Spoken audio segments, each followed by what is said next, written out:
अभी तक हमने ये सीखा कि थ्रेशोल्ड एनर्जी क्या है, एक्टिवेशन एनर्जी क्या है और रिएक्शन होने के लिए किस तरह से कोलिजन्स की जरूरत होती है।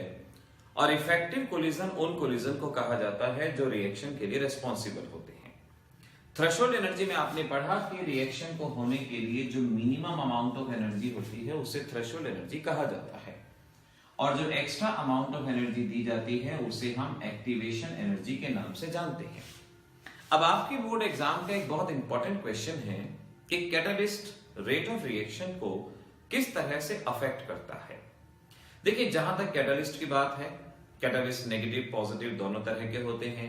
ये रेट ऑफ रिएक्शन को एनहांस भी करते हैं, डिक्रीज भी करते हैं, दोनों तरह से अफेक्ट करते हैं और दोनों तरह के कैटालिस्ट की हमें जरूरत भी होती है। तो हम कहेंगे कैटालिस्ट वो सब्सटेंस है जो रेट ऑफ रिएक्शन को अफेक्ट करता है। हमारे एजिंग प्रोसेस को स्लो डाउन करने के लिए हमें नेगेटिव कैटालिस्ट की जरूरत है। फूड जल्दी से डिकम्पोज ना हो, खराब ना हो, उसके लिए हमें नेगेटिव कैटालिस्ट की जरूरत है ताकि वो रिएक्शन की रेट को स्लो डाउन कर सके। बहुत सारे प्रोसेस में रिएक्शन की स्पीड को बढ़ाना होता है, वहां पर हमें पॉजिटिव कैटालिस्ट की जरूरत होती है। तो आपके बोर्ड एग्जाम में अगर क्वेश्चन आता है कि कैटालिस्ट किस तरह से रिएक्शन को अफेक्ट करता है, तो इसका मतलब एग्जामिनर आपसे पॉजिटिव कैटालिस्ट के बारे में पूछ रहे हैं कि कैटालिस्ट किस तरह से रेट ऑफ रिएक्शन को बढ़ा सकता है, इंक्रीज कर सकता है। तो अगर ये क्वेश्चन एग्जाम में आता है तो इसका रटा रटाया सा जवाब है, catalyst provide alternate path with lower activation energy. Exam में यही लाइनें कॉपी पेस्ट करके आएंगे कि catalyst provide alternate path with lower activation energy. इसका मतलब ये हुआ कि कैटालिस्ट सपोज पहले इस रिएक्शन से, इस मैकेनिज्म से पार्टिसिपेट कर रहा था, लेकिन अब कैटालिस्ट कुछ और मैकेनिज्म फॉलो करता है, कुछ और रूट को फॉलो करता है और एनर्जी बैरियर डिक्रीज हो जाने की वजह से एक्टिवेशन एनर्जी डिक्रीज हो जाती है और रेट ऑफ रिएक्शन बढ़ जाती है, रेट ऑफ रिएक्शन फास्ट हो जाती है। So catalyst provide alternate path with lower activation energy का मीनिंग क्लियर है कि अब कैटालिस्ट कुछ और मैकेनिज्म फॉलो करेगा जहां एक्टिवेशन एनर्जी कम चाहिए होगी। Lower is the activation energy, faster is the rate of reaction, इतना आप ध्यान रखेंगे। तो इस तरह से ये थ्योरेटिकली बताए गए क्वेश्चंस ये आपको क्लियर होने चाहिए। तो अब आपने ध्यान रखना है, रेट ऑफ रिएक्शन किन बातों पे डिपेंड करती है। एक, ये कोलिजन फ्रीक्वेंसी के ऊपर डिपेंड करती है, कितनी तेजी से मॉलिक्यूल आपस में कोलाइड करते हैं, और दूसरा fraction of molecule having effective collision, ये इस बात पर डिपेंड करती है कि कितने कोलिजन्स इफेक्टिव हैं और इनकी फ्रीक्वेंसी क्या है, ये इस पे डिपेंड करती है। और इसी को बताने के लिए अर्हीनियस ने एक इक्वेशन दी जिसे अर्हीनियस इक्वेशन कहा गया, k is equal to a e raised to the power minus ea upon RT। तो एग्जाम में पूछ सकते हैं अर्हीनियस इक्वेशन क्या है, सीधा सा ये बता सकते हैं आप। एग्जाम में अगर क्वेश्चन आता है कि what is the effect of temperature on rate constant, ध्यान से, मैंने ये नहीं कहा कि रेट ऑफ रिएक्शन, मैंने कहा what is the effect of temperature on rate constant, तो आपको ये डेरिवेशन करना होगा। अब कैसे करेंगे देखेंगे आप। अर्हीनियस इक्वेशन है एक्सपोनेंशियल फॉर्म में, हम इसे सिंपल फॉर्म में लिखते हैं, ln a minus ea upon RT। ये इक्वेशन नंबर 1। इक्वेशन नंबर 2 कैसे ध्यान रखें, now at temperature T1, lower temperature है T1, equation ln K1 ln a minus ea upon RT1, a constant, ea constant, at temperature T2 higher temperature होगा K2 ln a minus ea upon RT2।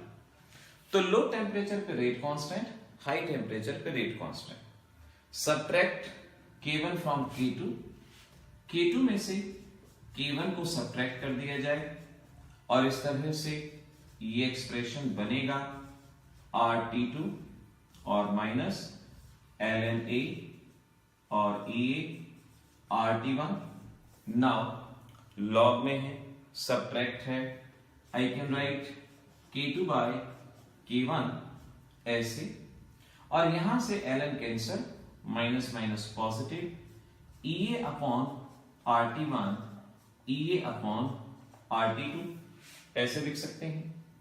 EA और R common लिया जा सकता है, so I can write now ln K2 by K1 EA by R 1 upon T1 minus 1 upon T2, और फिर ln हटाएंगे 2.303 log K2 by K1 EA upon R, LCM ले लिया जाएगा T2 into T1, T2 minus T1, और 2.303 इधर, so log K2 by K1 EA upon 2.303 R T2 minus T1 T2 into T1।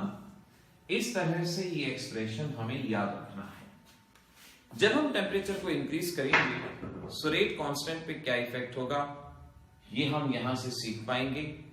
इस तरह से रेट कांस्टेंट अफेक्टेड होगा, ये ध्यान रख लेना है आपको। तो ये एक एक्सप्रेशन आपको आना चाहिए। फर्दर इसी में ही आप इक्वेशन नंबर 2 को दोबारा से लेंगे। ये इक्वेशन ln हटाएंगे, so we can write 2.303 log K is equal to 2.303 log A minus EA upon RT। इस इक्वेशन में से ln हटा के ऐसे लिखा, डिवाइड होल इक्वेशन बाय 2.303, पूरी इक्वेशन को 2.303 से हम डिवाइड कर देंगे, सो यू कैन अंडरस्टैंड हमारे पास बचेगा log K log A minus EA upon 2.303 RT। Numericals आपसे पूछे जाते हैं।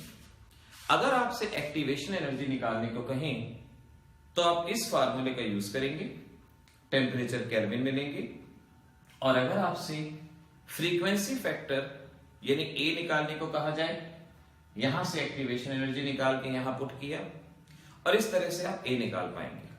न्यूमेरिकल्स में ध्यान रखेंगे, अगर आपसे कहते हैं अरेनियस पैरामीटर निकालें तो पहले आप यहां से एक्टिवेशन एनर्जी, फिर आप यहां से A की वैल्यू ये फाइंड आउट करेंगे।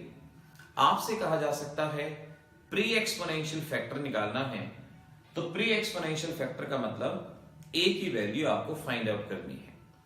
तो न्यूमेरिकल तो आप कहीं से भी सॉल्व कर सकते हैं, लेकिन इन बातों पे ध्यान रखना है। अगर एक्टिवेशन एनर्जी कहा, प्री एक्सपोनेंशियल फैक्टर कहा, तो इन इक्वेशंस का आपको यूज करना है। इसके साथ साथ एक और चीज हम यहां पर सीखें, आपको फ्रैक्शन ऑफ मॉलिक्यूल निकालने को कहा जाता है। Fraction of molecule whose collisions are effective, fraction of molecule जिनके कोलिजन इफेक्टिव हैं, हमें ये फाइंड आउट करना है। तो देखें कैसे करेंगे। Fraction of molecule having effective collision इस टर्म के बराबर बताया था, तो मैं इसे यहां पर इस तरह से लिख देता हूं। नाउ एक्सपोनेंशियल फॉर्म में है, लेट मैं फ्रैक्शन को f से रिप्रेजेंट करता हूं। एक्सपोनेंशियल फॉर्म से हटाया minus EA upon RT, ln की जगह 2.303 log f minus EA upon RT, और 2.303 वहां चला गया, so minus EA upon 2.303 RT। अगर यहां का लॉग हटाना है तो दूसरी तरफ का anti log of minus EA upon 2.303 RT। इस तरह से हम fraction of molecule whose collisions are effective बता सकते हैं। तो एग्जामिनेशन में जो जो न्यूमेरिकल आते हैं उसके बारे में टू द पॉइंट सटीक बात आपको बताई गई है। आपको activation energy, pre exponential factor, Arrhenius parameter, fraction of molecule whose collisions are effective इस तरह से निकालने हैं बता रहे हैं।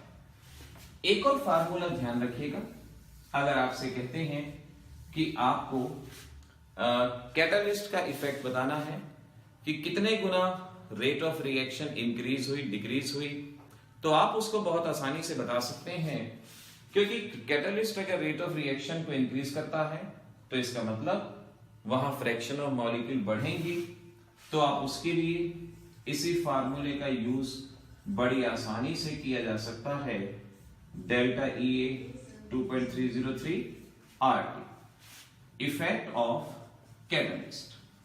अगर कोई न्यूमेरिकल ऐसा आता है जो ये कहे कि कैटलिस्ट कितने गुना रेट ऑफ रिएक्शन को इंक्रीज करता है या डिक्रीज करता है, तो आप इस फार्मूले का यूज करेंगे। Fraction of molecule effective collision बताने हो तो इस फार्मूले का यूज करेंगे। तो इस तरह से हमने 3 वीडियो लेक्चर्स के अंदर केमिकल काइनेटिक को बहुत अच्छे से कवर किया है। अगर आप बोर्ड एग्जाम में अपीयर हो रहे हैं तो बिल्कुल टू द पॉइंट सटीक वे में इन तीनों के तीनों वीडियो लेक्चर्स को बहुत अच्छे से अपनी कॉपी पे बार बार लिख के याद करें, रिवाइज करें, वीडियो सेव करें, इस वीडियो को बार बार देखें, कुछ भी करें, काम आपको करना है, बता मैं सकता हूं, लेकिन काम करने वाले आप हैं। सक्सेस आपकी होगी, नाम पेरेंट्स का होगा, हमारा होगा, सबका होगा, लेकिन सक्सेस सिर्फ आपकी होगी, इस बात का ध्यान रखें। तो देखते रहिए, और भी चैप्टर्स के बारे में ऐसे ही बातें करेंगे। जो भी आपकी और क्वेरीज हैं कमेंट सेक्शन में उसको लिखिए, और फिर मिलते हैं अगले वीडियो लेक्चर्स के अंदर। All the best.